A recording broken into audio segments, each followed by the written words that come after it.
കഷ്ടത അനുഭവിച്ച് ജീവിച്ച ഒരു നാളുകളാണ്. എന്നാൽ താൻ പ്രിയം പറ്റവൻ്റെ സന്നിധിയിലേക്ക് കടന്നു പോകുമ്പോൾ അവിടെ കാണുന്നത് സന്തോഷവും ഉല്ലാസവും നിത്യ ആരാധകരുടെ ബന്ധവുമാണ്. അതുകൊണ്ടാണ് പൗലോസപ്പോസ്തലൻ പറയുന്നത്, നിങ്ങൾ പ്രത്യാശയില്ലാത്തവരെ പോലെ ദുഃഖിക്കരുത്. എന്താണ് പ്രത്യാശ എന്ന് പറഞ്ഞാൽ, യോബിന്റെ പുസ്തകം നാം പഠിച്ചാൽ കാണാം. യോബ് ഒരു നാൾ പറഞ്ഞു, പുരുഷൻ മരിച്ചാൽ പിന്നെ അവൻ എവിടെ? അവൻ പിന്നെ ജീവിക്കാൻ കഴിയുമ്പോൾ വളരെ വേദനയോടുള്ള ഒരു ചിന്തയാണ് 14-ാം അധ്യായത്തിൽ 11-ാം അധ്യായത്തിലൊക്കെ നാം കാണുന്നാൽ 19-ാം അധ്യായത്തിലേക്ക് കിടക്കുമ്പോൾ ഭാഗ്യവാനായ നീതിമാനായ ദൈവത്തോട് ചേർന്ന് നിൽക്കുന്നവനായ ദോഷം വിട്ടുകരുന്നവനായ യോബ് തന്നെ പറയുന്നുണ്ട്, എന്നെ ത്വക്ക് എങ്ങനെ നശിച്ച ശേഷം ഞാൻ ദേഹസഹിതനായി എൻ്റെ പ്രിയനെ കാണും. അന്യനല്ല, സ്വന്തം കണ്ണുകൊണ്ട് തന്നെ ഞാൻ അവനെ കാണും. അതൊരു വലിയ പ്രത്യാശയാണ്. ആ പറയുന്ന സന്ദർഭം എന്ന് പറയുന്നത്, തൻ ശരീരം മുഴുവൻ വർണ്ണാവൃതമായി, മക്കളെല്ലാം നഷ്ടപ്പെട്ടു, സമ്പത്ത് നഷ്ടപ്പെട്ടു, ശരീരം വർണ്ണാവൃതമായി, അത് വെണ്ണീറിൽ ഇരുന്ന് വെണ്ണീര് ചാരം വാരി വിതറി ഓട്ടുകഷ്ണം കൊണ്ട് ശരീരത്തെ മലിനതകൾ നീക്കിക്കൊണ്ടിരിക്കുമ്പോൾ അത് ഓരോ അംശവും ചാരത്തോട് കൂടി ചേർന്ന് താഴേക്ക് ചാടുന്നത് കണ്ടിട്ടാണ് അവൻ പറയുന്നത്, എൻ്റെ ഈ ത്വക്ക്, ജഡമായ എൻ്റെ ശരീരം ഇങ്ങനെ നശിച്ച ശേഷം ഞാൻ എൻ്റെ പ്രിയനെ കാണും. അങ്ങനെയല്ല, എൻ്റെ സ്വന്തം കണ്ണുകൊണ്ട് തന്നെ ഞാൻ അവനെ കാണും. അതൊരു വലിയ പ്രത്യാശയാണ്. ഒരു വിശ്വാസിയുടെ ജീവിതത്തെക്കുറിച്ചുള്ള പ്രത്യാശ അത് തന്നെയാണ്. നമ്മുടെ പിതാക്കന്മാർ നമ്മെ പഠിപ്പിക്കുന്നുണ്ട്. ഇന്ന് ഈ പ്രിയപ്പെട്ടവളെ വാൽക്കുളമ്പ് വലിയുടെ സമത്തേരിയിൽ കൊണ്ടുവന്ന് അടക്കം ചെയ്ത് ലോകപ്രാർത്ഥന നടത്തി സമാധാനത്തോടെ പോകുക എന്ന ശബ്ദവുമായി നാം മടങ്ങി വരും. പക്ഷേ അവൾക്കൊരു പ്രത്യാശയുണ്ട്. അവിടെ പുരുഷന്മാരുടെ സംസ്കാരത്തിൽ തന്നെ ഒരു പാട്ട് പാടുന്നുണ്ട്,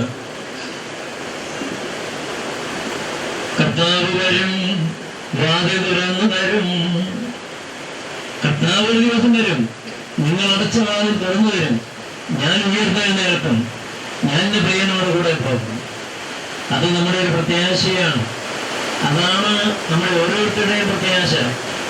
ഇന്ന് മരിച്ച് അടക്കപ്പെടുന്ന അവസരത്തിൽ ബഹുമാനപ്പെട്ട വൈദികർ മൃതശരീരത്തിൽ മണ്ണർപ്പിച്ചുകൊണ്ട് പറയുന്നത് ദൈവവചനമാണ്. അത് പറയുന്നത്, മനുഷ്യ നീ മണ്ണാകുന്നു, മണ്ണിലേക്ക് തന്നെ തിരികെ ചേരും, വീണ്ടും നവീകരിക്കപ്പെടും എന്നറിയിച്ചത് അവിടുത്തെ തിരുവനന്തപുരമായി ദാസന നിറവേറപ്പെട്ടിരിക്കുന്നു എന്നാണ്.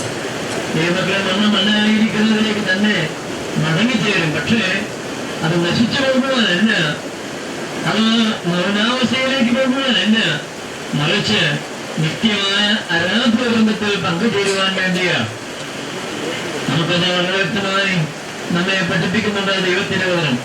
1 തെസ്സലോനിക്കർ 4:16 താമസം ഗംഭീരനാഥത്തോടും പ്രധാന ശബ്ദത്തോടും ദൈവത്തിന്റെ ആഗ്രഹത്തോടും നമ്മൾ സ്വർഗ്ഗത്തിലിറങ്ങി വരും. അപ്പോൾ ക്രിസ്തുവിൽ മരിച്ചവർ മുമ്പേ ഉയർത്തെഴുന്നേൽക്കും. പിന്നെ ജീവനോട് ശേഷിക്കുന്നത് രൂപാന്തരം പ്രാപിച്ച് എടുക്കപ്പെടും. അങ്ങനെ നാം എല്ലായ്പ്പോഴും കർത്താവിനോട് കൂടെ ആയിരിക്കുന്ന ഒരവസ്ഥയിലേക്ക് ചേരും എന്ന യാഥാർത്ഥ്യം നാം ഉൾക്കൊള്ളുമ്പോൾ ദുഃഖം സന്തോഷമായി പരിണമിക്കും. ഈ കഷ്ടാലോകത്തു നിന്ന് നിത്യതയിലേക്ക്, സന്തോഷത്തിലേക്ക് മാറുന്നു. ഭാഗ്യവാനായ പൗലോസപ്പോസ്തലൻ പറയുന്നുണ്ട്, എനിക്ക് മരിക്കുന്നത് ലാഭമാണ്, ജീവിക്കുന്നത് ക്രിസ്തു. ജീവിക്കുന്നത് ക്രിസ്തുവും മരിക്കുന്നത് ലാഭവുമാണ്. അനേകർക്ക് നഷ്ടബോധം ഉണ്ടാകുമെന്ന് ഞാൻ ആദ്യം പറഞ്ഞു. അതിലോകപ്രകാരമാണ്. പക്ഷേ മരണമുഖാന്തരം ഒരു വിശ്വാസിയെ സംബന്ധിച്ചിടത്തോളം അവിശ്വാസിക്ക് ലഭിക്കുന്നത് ലാഭമാണ്. എന്താ ലാഭം? അവൻ ഇതുവരെയും കണ്ടുകൊണ്ട് കണ്ടിട്ടില്ലാത്തത് അനുഭവിക്കാൻ, ഇതുവരെയും ആസ്വദിക്കാത്തത് ആസ്വദിക്കുവാൻ അത് മുഖാന്തരം ലഭിക്കുകയാണ്. എന്നാൽ ഇതുവരെയും അനുഭവിച്ചത് പലതും അവന് നഷ്ടമായി തീരും. എന്താ നഷ്ടം? അവന് ദുഃഖമുണ്ടാകുകയില്ല, അവന് രോഗമുണ്ടാകുകയില്ല, അവിടെ പെരുവിറപ്പില്ല, അവിടെ യാതൊരു കഷ്ടതയും ഇല്ല. അതുകൊണ്ട് സ്നേഹത്തിന്റെ ദേശത്തേക്ക്, സ്നേഹത്തിന്റെ അനുഭവത്തിലേക്ക്, സ്നേഹത്തിന്റെ ആരാധനയിലേക്ക് കടന്നു പോകുന്ന ഒരനുഭവമാണ് മരണം എന്നത് നാം ഓർത്തിരിക്കുകയാണ്. ഈ പ്രിയപ്പെട്ട സഹോദരിയെ സംബന്ധിച്ച് ഞാനിവിടെ ഏറെക്കാലം ശുശ്രൂഷ ചെയ്ത നാളുകളിൽ എന്നും പള്ളിയിലേക്ക് വരികയും ആരാധനയിൽ അതിയോടന്തം സംബന്ധിക്കുകയും തന്റെ മക്കളെ ക്രിസ്തുവുമായി അടുപ്പിച്ച് നിലനിർത്താൻ ശ്രമിക്കുകയും ചെയ്ത ഒരമ്മച്ചിയാണ്. അതുകൊണ്ട് തന്നെ എനിക്ക് നല്ല ബോധ്യമുണ്ട്, കർത്താവിന്റെ ഇമ്പമുള്ള പ്രതീക്ഷയിൽ കർത്താവിനോട് ചേർന്ന് ഭാഗ്യവാനായ പൗലോസപ്പോസ്തലൻ പറയുന്ന വാക്ക് തന്നെ കടമെടുത്ത് പറഞ്ഞാൽ ഞാൻ മരിച്ച് ക്രിസ്തുവിൽ മറയുവാൻ ആഗ്രഹിക്കുന്നതെന്നാണ്. മരിച്ചവർ ക്രിസ്തുവിൽ മറയുകയാണ്. അതുകൊണ്ട് ഇവരുടെ സാന്നിധ്യം, ക്രിസ്തു സാന്നിധ്യം അനുഭവിക്കുന്നവർക്ക് ഇവരുടെ സാന്നിധ്യം അനുഭവിക്കാനായിട്ട് സാധിക്കും. കാരണം മരിച്ചവർ ക്രിസ്തുവിലാണ്, ക്രിസ്തുവിൽ മറഞ്ഞിരിക്കുന്നത് കൊണ്ട് ജഡീകമായി നമുക്ക് അവനെ കാണാൻ കഴിയില്ല. ഈ അമ്മച്ചിയെ നമുക്ക് ജഡീകമായി കാണാൻ കഴിയില്ല. പക്ഷേ ക്രിസ്തുവിൽ നമുക്ക് ഈ പ്രിയപ്പെട്ടവളെ കാണാനായിട്ട് സാധിക്കണം. അവിടെയാണ് മനുഷ്യ ബന്ധങ്ങൾ ദൈവത്തിൽ ബലപ്പെടുന്നത്. വാത്സല്യ സഹോദരങ്ങളെ, ഇന്ന് ഈ നമ്മിൽ മറഞ്ഞു പോയിരിക്കുന്ന അമ്മച്ചി മൗനതയിലേക്കല്ല, അത് നഷ്ടത്തിലേക്കല്ല, മറിച്ച് സജീവാവസ്ഥയിലേക്കാണ് കടന്നു പോകുന്നത്. ഉദാഹരണം കർത്താവ് തന്നെ പറഞ്ഞിട്ടുണ്ട്. ധനവാന്റെയും ലാസറിന്റെയും ഉപമ. മരിച്ചവർ രണ്ടുപേർ രണ്ട് സ്ഥലങ്ങളിലേക്ക് പോയി. ലോകത്ത് സുഖം അനുഭവിച്ച് ദൂർത്ത് അനുഭവിച്ച് ജീവിച്ച ധനവാൻ യാതനാ സ്ഥലത്തേക്ക് പോയി. എന്നാൽ ഈ ലോകത്ത് ഒന്നുമില്ലാതെ കഷ്ടപ്പെട്ട് വേദന അനുഭവിച്ച് ദാരിദ്ര്യം അനുഭവിച്ച് ദുഃഖം അനുഭവിച്ച് ദൈവത്തിൽ ആശ്രയിച്ച് ജീവിച്ച ലാസർ അബ്രഹാമിന്റെ മടിയിൽ വിശ്രമിക്കുന്നത്, ആനന്ദിക്കുന്നത്, താഴെ കിടക്കുന്ന യാതനാ സ്ഥലത്ത് കിടക്കുന്ന ധനവാൻ മുകളിലേക്ക് നോക്കി കണ്ടു. അവൻ ആവശ്യപ്പെടുന്നത് അവനെ ഒന്ന് ഇങ്ങോട്ട് പറഞ്ഞയക്കുകയാണ്, എന്നെ ഒന്ന് ആശ്വസിപ്പിക്കാൻ. അവന് അകപ്രകാരം അനേക കാര്യങ്ങൾ അവകാശവാദങ്ങൾ പറയാനുണ്ടായിരുന്നു. എങ്കിൽ പോലും അബ്രഹാം പിതാവൊന്നും അത് അംഗീകരിക്കുന്നില്ല എന്ന ഒരു യാഥാർത്ഥ്യം നാം മനസ്സിലാക്കണം. ഞാൻ പറഞ്ഞു വന്നത് അതിലേക്കൊന്നും കടന്നു പോകാനല്ല. ഇവർ മൗനതയിലേക്കല്ല, മറിച്ച് സജീവതയിലേക്കാണ് മാറുന്നത് എന്ന യാഥാർത്ഥ്യം. അതുകൊണ്ട് ഈ ലോകത്ത് ജീവിക്കുമ്പോൾ തന്റെ മക്കളെ സ്നേഹിച്ച മാതാവ്, തന്റെ മക്കൾക്ക് വേണ്ടി ദൈവസന്നിധിയിൽ മധ്യസ്ഥത യാചിച്ച മാതാവ് അവിടെയും വെറുതെ ഇരിക്കുമെന്ന് നമുക്ക് ചിന്തിക്കേണ്ടതില്ല. മറിച്ച് അവിടെയും നമുക്ക് വേണ്ടി പ്രാർത്ഥിക്കുവാൻ, നമുക്ക് വേണ്ടി മധ്യസ്ഥത യാചിപ്പാൻ അവൾ സജീവത ഉണ്ടാകുമെന്ന കാര്യത്തിന് യാതൊരു തർക്കവുമില്ല. ആകെ മക്കളെ നമുക്ക് ഈ പ്രിയപ്പെട്ട മാതാവിനെ ഇങ്ങനെ പറഞ്ഞയക്കാം. കർത്താവിന്റെ സന്നദ്ധയിൽ പ്രിയ മാതാവിനെ സമാധാനത്തോടെ തന്നെ ഞങ്ങളെ അനുസ്മരിക്കുക. ഇവിടെ ഞങ്ങളും നിന്നെ മറക്കാതെ ഞങ്ങളുടെ നിത്യ ആരാധനയിൽ, ഞങ്ങളുടെ ദിവ്യ ശുശ്രൂഷകളിൽ ഞങ്ങൾ നിന്നെയും ദൈവസന്നിധിയിൽ സ്മരിക്കും. കാരണം നീ ദൈവത്തോടു കൂടെയാണ്. ദൈവത്തോടു കൂടെ ആയിരിക്കുന്ന നിന്നെ ദൈവത്തോടുകൂടെ ഓർമ്മിക്കുവാൻ, ആദരിക്കുവാൻ ഞങ്ങൾക്കും കടപ്പാടുണ്ട്. അതുകൊണ്ട് ഞങ്ങൾ മറക്കുകയില്ല, ഞങ്ങൾ ഓർമ്മിക്കും എന്ന വാഗ്ദത്വമായി നമുക്ക് ഈ പ്രിയ മാതാവിനെ ദൈവസന്നിധിയിലേക്ക് യാത്ര അയക്കാം. ദൈവമക്കളെ, ഈ പകൽക്കാലം ഇവിടെ നമുക്കൊരുമിച്ച് ചേർന്ന് പ്രാർത്ഥിക്കുവാൻ ഇരിക്കുന്ന ഈ സന്ദർഭത്തിൽ ഈ പ്രിയ മാതാവ് നമ്മെ ഓർമ്മപ്പെടുത്തുന്ന ഒരേ ഒരു കാര്യം മറ്റൊന്നല്ല. ഇന്ന് ഞാൻ ഈ സമമഞ്ചത്തിൽ കിടക്കുന്നു. ഇന്ന് നിങ്ങൾ എനിക്കൊരുപിടി മണ്ണിടും. പക്ഷേ ഒരു നാൾ നിങ്ങളുടെ മുഖത്തും ഒരുപിടി മണ്ണിടാൻ ഈ ലോകത്ത് ആളുകളുണ്ടാകുമെന്ന കാര്യം മറന്നു പോകരുത്. അതുകൊണ്ട് ഓർക്കുക, നാളെ നീയും മരിക്കപ്പെടും. നാളെ മരണദൂതൻ നിന്നെയും പിടിക്കും. അതുകൊണ്ട് ഒരുങ്ങുക. ഒരിക്കൽ ഏവനും മരിക്കും നിർണയം, ഒരുങ്ങെല്ലാവരും മരിക്കാൻ. പാട്ടുകാരൻ അങ്ങനെയാണ് പാടിയത്. അതുകൊണ്ട് എപ്പോഴും നാം ഓർത്തിരിക്കേണ്ട 4 കാര്യങ്ങൾ പരിശുദ്ധ സഭ നമ്മെ പഠിപ്പിക്കുന്നുണ്ട്. അതിൽ ഒന്നാമത്തേത് മരണമാണ്. മരണം, ന്യായവിധി, സ്വർഗം, നരകം. 4 കാര്യം ഒരു മനുഷ്യന്റെ ജീവിതത്തിൽ ഏതൊരു സമയത്തും ഓർത്തിരിക്കുകയാണ്. ഇന്നലെ എറണാട്ടിൽ വെച്ച് ഒരു ശവസംസ്കാര ശുശ്രൂഷയിൽ പങ്കെടുക്കുമ്പോൾ അഭിനന്ദനായ മിലിത്തോസ് തിരുമേനി പ്രസംഗിച്ച ഒരു വാചകം ഞാൻ കടപ്പെട്ടെടുക്കാൻ ആഗ്രഹിക്കുകയാണ്. അത് മറ്റൊന്നല്ല, ഈ ലോക ജീവിതത്തിൽ ധാർഷ്ട്യത്തോടെ സംസാരിക്കുന്ന മനുഷ്യൻ, എനിക്ക് നിങ്ങളുടെ ആരുടെയും സഹായം വേണ്ട എന്ന് പ്രഖ്യാപിക്കുന്ന മനുഷ്യൻ, എത്ര സമ്പന്നനായിരുന്നാലും എത്ര വലിയ വാഹനത്തിൽ യാത്ര ചെയ്യുന്നവനായാലും അവസാനത്തെ യാത്രയ്ക്ക് 4 പേരുടെ സഹായമില്ലാതെ യാത്ര ചെയ്യാൻ സാധ്യമല്ലെന്ന ഒരു യാഥാർത്ഥ്യം മനസ്സിലാക്കണം. അതുകൊണ്ട് ഞാൻ ഏതുമില്ല എന്നൊരു ചിന്ത എന്നെ നിങ്ങളെ ധരിക്കേണ്ടതാണ് എന്ന ഒരു യാഥാർത്ഥ്യം നിങ്ങളെ ഈ പ്രിയപ്പെട്ട മാതാവും മൗനമായി വാചാരമായി സംസാരിക്കുന്നു എന്നത് ഓർത്ത് കൂടപ്പെട്ടിരിക്കുന്ന എല്ലാവരും എപ്പോഴാണ് നാം മരിക്കുന്നതെന്ന് അറിഞ്ഞുകൂടാ. പക്ഷെ മരണം സുനിശ്ചിതമാണ്. എങ്ങനെയാണ് നാം മരിക്കുന്നത് നമുക്ക് നിശ്ചയമില്ല, പക്ഷേ മരണം നിശ്ചയമാണ്. ഭാഗ്യവാനായ ദാവീദ്, ഇസ്രായേലിന്റെ മധുരഗായകനായ ദാവീദ് പാടി, എനിക്ക് മരണത്തിനിടയിൽ ഒരടി ദൂരമേ ഉള്ളൂ, ഒരടി അങ്ങോട്ടോ ഒരടി ഇങ്ങോട്ടോ വെച്ചാൽ പിടിക്കപ്പെടും. അതേത് നിമിഷമാണ് നമുക്ക് അറിഞ്ഞുകൂടാ.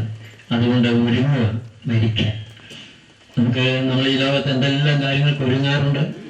ഒരു കല്യാണം നടക്കണമെങ്കിൽ നാം മാസങ്ങൾ ഒരുങ്ങും, ഒരു വീട് പണിയണമെങ്കിൽ നാം വർഷങ്ങൾ ഒരുങ്ങും. പക്ഷെ നമുക്ക് ആർക്കും ഇല്ലാത്തത് മരണത്തിനായിട്ടുള്ള ഒരുക്കമാണ്. അത് നാം തന്നെ ഒരുങ്ങണം. വെളിപ്പാട് പുസ്തകത്തിൽ പറയുന്നുണ്ട്, തൻ്റെ കാന്തയും തന്നെത്താൻ ഒരുക്കിയിരിക്കും. ദൈവമക്കളെ, നമ്മെ ഒരുക്കാൻ നാം മാത്രമേ ഉള്ളൂ ദൈവസനത്തിലേക്ക് കടന്നു പോകാൻ. അതുകൊണ്ട് ഇന്നു മുതലെങ്കിലും നാം ഓരോരുത്തരും മരണത്തെ മുഖാമുഖമായി കാണുന്നതിന് മുമ്പ് മരണം മുമ്പിലുണ്ട് എന്ന ബോധ്യത്തോടെ ജീവിതത്തെ ക്രമപ്പെടുത്തണം. ഏത് നിമിഷത്തിലാണ് വരുന്നതെന്ന് അറിയാൽ അതിന് സർവേശ്വരൻ നമ്മെ സഹായിക്കട്ടെ. ഈ ശുശ്രൂഷ അതിന് നമ്മുടെ ഹൃദയത്തെ ചിന്തിപ്പിക്കട്ടെ എന്ന് മാത്രം ഓർമ്മപ്പെടുത്തിക്കൊണ്ടും ഈ പ്രിയപ്പെട്ടവരുടെ ദേഹവിയോഗത്തിൽ ദുഃഖാർത്ഥരായിരിക്കുന്ന കുഞ്ഞുങ്ങളോടൊപ്പം ജടികമായ ദുഃഖത്തിൽ പങ്കുചേരുകയും ഞങ്ങളുടെ അനുശോചനം അറിയിച്ചുകൊണ്ടും ഞാൻ എൻ്റെ വാക്കുകൾക്ക് വിരാമം കുറിക്കുന്നു. ഇതിനവസരം തന്ന ബഹുമാനപ്പെട്ട വികാരിയച്ചനോടും എല്ലാവരോടും നന്ദി അറിയിച്ചുകൊണ്ടും ഞാൻ എൻ്റെ വാക്കുകൾക്ക് വിരാമം കുറിക്കുന്നു. ദൈവനാമം മഹത്വപ്പെടുമാറാകട്ടെ. എല്ലാവർക്കും എഴുന്നേൽക്കാം. സൈഡിലെ കസേരകളൊന്ന് മാറ്റിയ ഒരു ഉപകാരമാണ്. ഉള്ള സമയം പാഴാക്കാതെ എല്ലാവരും ധൂപ്രാർത്ഥനയ്ക്ക് ശേഷം വാഹനത്തിൽ കയറി എത്രയും വേഗം ദേവാലയത്തിലേക്ക് എത്തക്ക രീതിയിലുള്ള ക്രമീകരണം ചെയ്യണമേ എന്ന് സ്നേഹത്തോടെ ഓർമ്മിപ്പിക്കട്ടെ. ധൂപപ്രാർത്ഥനയ്ക്ക് ശേഷം ഏറ്റവും അടുത്ത മക്കൾ പ്രിയമാതാവിന് അന്ത്യചുംബനം കൊടുത്ത് ഈ ഭവനത്തിൽ നിന്ന് യാത്രയാക്കുകയാണ്.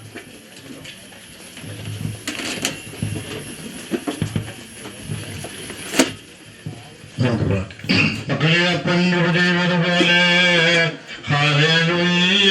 ഭക്തന്മാരിൽ ദൈവം കൃപ ചെയ്യും.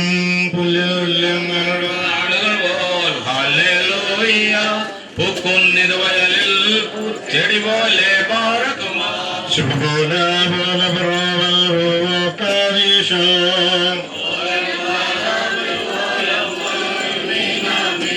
ശരണാത്താലെ നിൻ കൃപയിൽ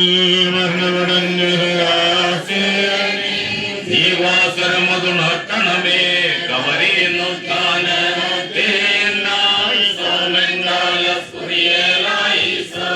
രക്ഷനെ നിൻ ഗാത്രത്തെ ഭാക്ഷിച്ചു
ബന്ധുക്കൾക്ക് അന്ത്യചുംബനം നൽകി യാത്ര അയക്കാവുന്നതാണ്. കൂടുതൽ ആദ്യമേ പറഞ്ഞതുപോലെ നമുക്ക് മാനസികമായി ദുഃഖമുണ്ടെങ്കിലും ആ ദുഃഖം സന്തോഷത്തിലേക്ക് പരിണമിക്കാൻ തക്കവണ്ണം എല്ലാവരും ഒരുങ്ങണം. പ്രിയപ്പെട്ടവർക്ക് അന്ത്യചുംബനം നൽകി യാത്ര അയക്കും. വത്സലരേ ദൂരെ എന്തിനു നിൽക്കുന്നേ അരികിൽ വരിൻ ശ്ലോമോ തരുവിൻ പ്രാർത്ഥിച്ചിടുവിൻ സങ്കട കീർത്തനമേ പേർക്കായി പാടിടുവിൻ പ്രതിവാദകവാടത്തിൽ ബന്ധിച്ചെന്നെ മരണത്തിൻ ദൂതൻ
രഥത്തിൽ ഞാൻ സ്വർഗയാത്ര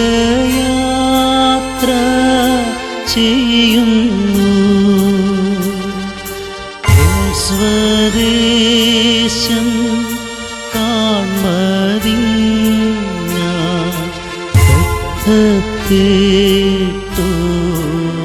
രഥത്തേട്ടോടിടുന്നു. സ്വദേശം കാൺമതിഞ്ഞാൻ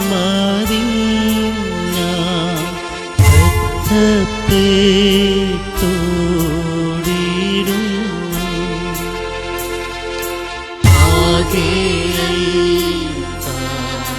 നേരം മാത്രം എന്റെ യാത്ര തീരുവാൻ